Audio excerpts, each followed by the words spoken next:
El Borgoña Ambición es como un sabio medio bárbaro. Tiene ganas, constancia, fuego. Pero no está tan pendiente de lo que digan los demás. Es algo muy genuino, que nace de adentro. Crear, avanzar, sostener. Y por eso hoy quería invitar a Dalmas, productor capo del Sonido de los Colores. Porque este proyecto fue y sigue siendo bastante ambicioso. Arrancamos con una idea más realizable. 10 microcuentos de colores. Que ya ahí tuvieron toda esa magia que solo Dalmas sabe aportar desde el sonido. No se la pierdan, pasen por la primera temporada a escucharlos. No se van a arrepentir. Pero después vino la pregunta grande. La de la segunda temporada. ¿Estamos para ir por los 44 colores del oráculo? O sea, 44 episodios. Y sin dudar dijo que sí.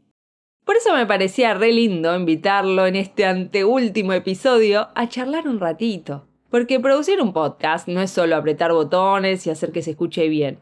Es escuchar de verdad, cuando nadie más escucha. Es tener una sensibilidad finísima para leer climas y traducirlos en sonido. Es bancar procesos largos. Es hacer que una idea siga existiendo incluso cuando sería facilísimo abandonarla.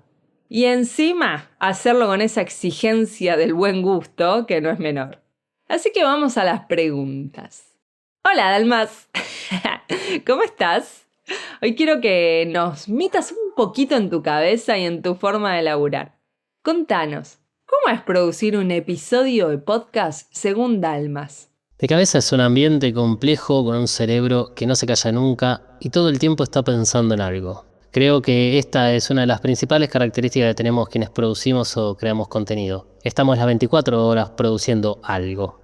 Y para mí, producir ese algo, y en este caso un episodio del Sonido de los Colores, se centra en evocar sentimientos siempre desde lo sonoro. Para evocar esos sentimientos tengo que transitarlos, ya sea en el momento o usando mis propias experiencias para canalizarlo en el momento que necesito. Lo difícil de esta forma de trabajo es la subjetividad del caso, así que bueno, complemento con ir más allá de mi persona y averiguar el alcance de la historia que quiero contar. Porque en definitiva se trata de eso, contar una historia.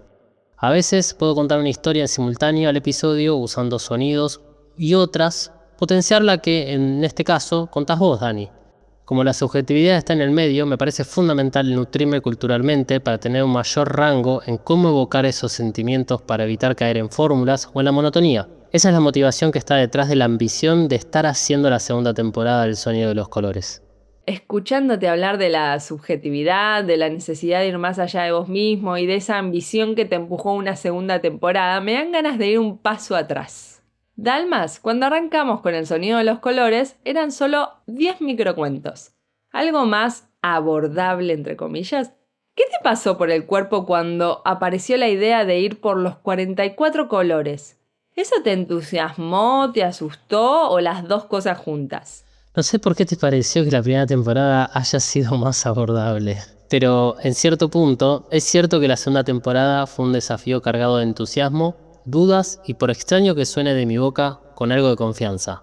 No me acuerdo qué me pasó en el momento que hablamos para hacer la segunda temporada, creo que más ansiedad porque mi cerebro ya había empezado a producirla, pero sí me acuerdo que durante la producción de los microcuentos me contaste que en realidad eran 44 colores y que en ese momento pensé en qué copado sería poder hacer el mazo completo. Y ahí estábamos, produciéndolos, un año después.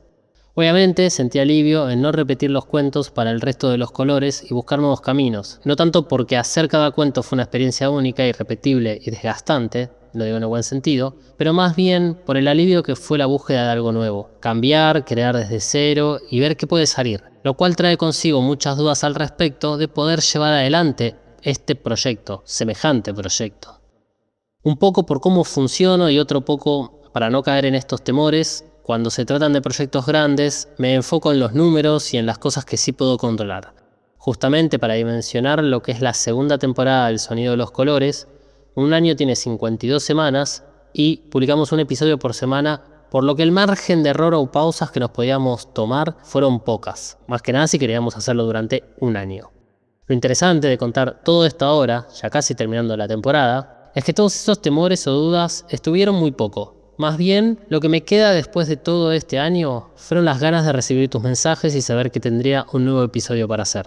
Primero, es cierto que la primera temporada estuvo llena de búsquedas muy geniales y después vino esta segunda temporada que fue un año maravilloso, lleno de variedad, amo eso, ese lujo de la creatividad entre líneas. Y eso me da pie a pensar que el Borgoña Ambición no es solo querer más, sino sostener en el tiempo. Desde tu experiencia, ¿qué es lo más difícil de bancar cuando un proyecto creativo se vuelve largo y ambicioso? Sin dudas, las personas involucradas. Somos la variable más cambiante de todo el sistema de un proyecto. Por eso, desde mi experiencia, todo proyecto grande requiere de estructuras para no derrumbarse. Ya sea más personas, mayor definición de roles o tareas, estandarización de procesos, orden y un largo etcétera. Esto lo aplico tanto para una multinacional como para un podcast de una persona que decide hacer algún tipo de hobby. Y acá permitime meter el chivo, cuando asesoro a quienes quieren empezar o ya tienen un proyecto creativo, tanto de podcast como un canal de YouTube, pongo el foco en lo humano del proyecto, en que son las personas quienes lo tienen que bancar a largo plazo y que probablemente sea muy frustrante parte de ese proceso. Ahí es donde aparezco yo y funciono como un apoyo, casi terapéutico te diría, y brindo esta estructura que necesita el proyecto para poder crecer con ambición. Y no es casualidad que la ambición es un deseo humano, que en mi caso está muy relacionada con el sostener al proyecto, porque es ahí donde yo gano, en que un proyecto del cual forme parte cumpla con los objetivos y se desarrolle en tiempo y forma. Por suerte, para mí es más sencillo adoptar esta postura de acompañante cuando es para proyectos de terceros. Ahora, cuando se trata de proyectos personales, no tengo escapatoria y caigo en todos los lugares comunes por los que la ambición tiende a llevarme. Lo que tiene de genial todo esto es que cada color trae una emoción distinta y desde tu lugar interpretar eso con sonidos me parece de lo más curioso. El público quiere saber, yo quiero saber, ¿cuáles fueron los episodios que más te divirtieron hacer y cuáles fueron los episodios que te desafiaron un poco más de lo normal? Me interesa esto que decías de que cada color trae una emoción distinta. Lo confirmo siendo una persona del lado de los sonidos y no tanto de los colores. Hacer todo el podcast del sonido de los colores fue aprender de colores y de vivirlos de una forma que hasta el momento no era capaz de hacerlo. Pero siempre fue a través de los sonidos que pude conectar emocionalmente con ese color. Se me vienen a la mente los naranjas, que lo siento Dani, sé que es de tus colores preferidos o al menos de los más significantes, pero son con los que menos conecto, no me gustan para nada. Todos los colores que son sonoramente más brillantes o los colores alegres, de felicidad y pum para arriba, terminan siendo mi némesis.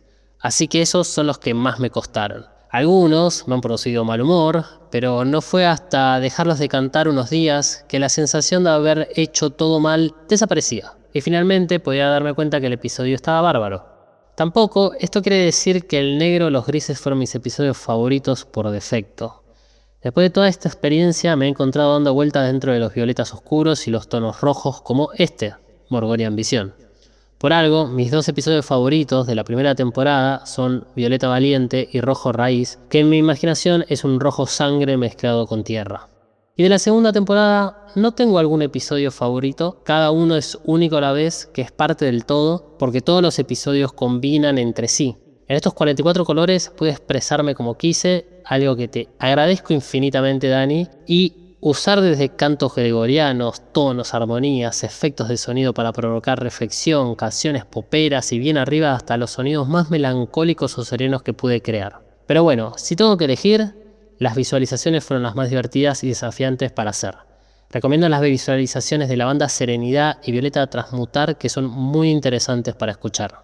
Sé que esto lo sabes porque lo hemos hablado, pero para la audiencia, como dato trivial, todos los colores que tienen su microcuento en la primera temporada, para la segunda usé muchos de los sonidos y música para mantener la coherencia sonora. Así que recomiendo que después de terminar la segunda temporada hagan una reescucha de la primera y ya que están le dejan un like, un comentario, estamos en Spotify, en YouTube, en tu aplicación de podcast favorita y esto nos ayuda muchísimo a que el podcast crezca. Amo el chivo, sí, pasen y escuchen porque son geniales. El de Rosa Maravilla, el del chatarrero rosa es fabuloso y bueno, pobre naranjas. igual, permiso para opinar. Muchas veces los colores que más negamos son los que más algo nos vienen a decir. No sé, te la dejo picando. Y ya que estamos, lo digo, Uno de los episodios que más me copó de la segunda temporada es Marrón Colaborativo. Ahí se hizo un laburón enorme con el tema de Queen, me pareció fabuloso. Pero para no irme por las ramas, hablamos mucho de sensibilidad y de buen gusto, y eso es algo difícil de explicar. En tu caso, ¿en qué momento decís esto sí o esto no? Incluso cuando nadie más lo notaría. ¿Qué cosas no tolerás tanto en un episodio? Esas que tus oídos sensibles enseguida dicen no, esto no va. Ay, qué dilema ese de no saber si estás haciendo una de más o no. Estás siendo tan ambiciosa como para jugártela de lleno. Como en este episodio que no tiene música. Menos es más es la primera regla. Es insuperable y casi siempre funciona. En el caso de un podcast, esto aplica al entorno. Por ejemplo, los microcuentos de la primera temporada están cargados de sonidos, mientras que los de la segunda son súper livianos. Esto surge de hacer una crítica al proceso creativo. Ahora, con la pregunta de si nadie lo va a notar, ¿acaso importa? Me hace acordar a la paradoja del árbol del bosque. Muchas veces depende del momento y de, como te decía en la primera pregunta, de la historia que también quiero contar. También de mi ego o la falta de. La realidad es que solo yo sé qué capas de sonido hay y que eso puede ser invisible para quien lo escucha. Hay episodios súper complejos donde combino hasta 10 sonidos distintos, pero al escucharlo parece uno solo. Pero tengo la seguridad de que alguien con el oído entrenado o que tenga otra sensibilidad a los sonidos va a encontrar estos detalles que pongo en cada episodio.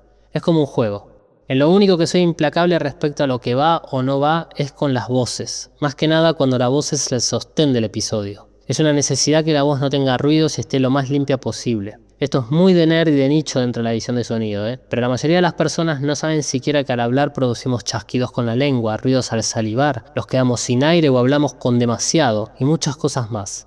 Hoy en día estos sonidos yo los escucho tanto que me pueden doler y los tengo que sacar sí o sí para sentirme mejor. Sos tan capo, Dalmas, no me voy a cansar de decirlo. Y por último, te voy a hacer trabajar, ya que se lo hacemos hacer a todos, esta vez te toca a vos. Cerrá los ojos, podés tener con vos una copita de vino tinto, poné las manos en tu corazón y contame. ¿Qué mensaje tiene hoy, para quienes nos escuchan, el Borgoña Ambición? No siempre fue así, pero en esta sociedad moderna que nos toca habitar, los seres humanos somos muy binarios y deseos como la ambición se presentan entre el bien y el mal. Mis primeros encuentros con ambición fueron algo negativo, una bajada de línea al estilo tenés mucha ambición, regulate. Hoy en día la veo como algo positiva la ambición, como un elemento fundamental para obtener energía y movimiento. Sin ambición nos quedaríamos en el lugar que estamos, inmóviles. Mi consejo, sin ningún tipo de conocimiento en el tema más allá de lo vivido, es que usen la ambición para romper las estructuras, para romper el sistema binario del bien y el mal, de lo que hacemos bien y lo que hacemos mal. A nivel creativo, podríamos hacer una copia de proyectos o productos ya existentes, como hace la inteligencia artificial. Pero es más divertido hacer algo distinto a la norma, dejarnos transformar por el proyecto al darle rienda suelta solo para ver qué pasa y permitirnos ponerle al proyecto un poquito de nuestra alma. No importan los números, los likes, las vistas, las descargas y todos esos elementos de tortura de las redes sociales para saber si nuestros proyectos son exitosos, van a cambiar el mundo o quedarán sepultados dentro de un océano de proyectos fallidos. Con que tu proyecto le llegue y transforme a una persona, ya será más que suficiente. Incluso esa persona sos vos. Una última cosita. La ambición puede hacer que no soltemos. Y en casos de proyectos que queramos, hasta las últimas consecuencias sostenerlos en el tiempo, esto es fundamental. Porque los proyectos, como somos las personas quienes los bancamos, necesitan tiempo. Tiempo para desarrollarse, evolucionar, cambiar y establecerse. Y a veces necesitan que los dejemos solos por un tiempo. Así que en esos casos espero que cuenten con el oráculo de los colores para sacar la tarjeta de blanco, soltar y dar vuelta a la página. Porque lo realmente bueno de todo esto, es que la experiencia es acumulativa y eso que no pudiste hacer en un proyecto, lo vas a poder hacer con el siguiente. O al menos estar un poquito más cerca. Gracias, Dalmas. Admiro full tu trabajo, ya lo sabes. No me quedan dudas de que esta segunda temporada se cierra, pero vaya uno a saber lo que se viene. Ambición intacta de seguir creando juntos. Gracias por la magia. Y ya saben, si necesitan un productor de podcast grosso con orden, criterio, detallismo y buen gusto, lo encuentran en dalmas.pod@gmail.com me pueden encontrar ahí o en cualquiera de las redes links que están en los episodios del Sonido de los Colores, la cajita de información o la descripción, como quieran llamarlo, dependiendo de su aplicación, sea Spotify o YouTube. Ahí van a poder encontrar formas de contactar conmigo, contratar mis servicios. Y aprovecho antes de irme, Dani, agradecerte no solo por haberme permitido estar en este episodio, sino también por la primera temporada, la segunda temporada, el haberte acercado y haberme enviado un mensaje diciéndome: me encanta esto que haces, vayamos por los colores. Así que nada, es algo que me ha fascinado hacer. Obviamente es triste tal vez que se termine todo esto, pero es algo que valió muchísimo la pena hacer y bueno, que vivan los colores. Y antes de irte, quiero dejarte algo simple. Si hay una idea, un proyecto, una intuición que vuelve una y otra vez, no es casualidad. Aunque no sepas bien qué forma tiene, aunque no esté lista, aunque no sea el momento ideal, dale un lugar. Quédate un poco más ahí. Recordá, tiempo, escucha, sostén. Y fíjate qué pasa si no la soltás tan rápido. Gracias por escuchar el Sonido de los Colores. Nos sentimos en el próximo episodio. ¡Ya el último! ¡Quiero llorar! Me agarra sepia nostalgia.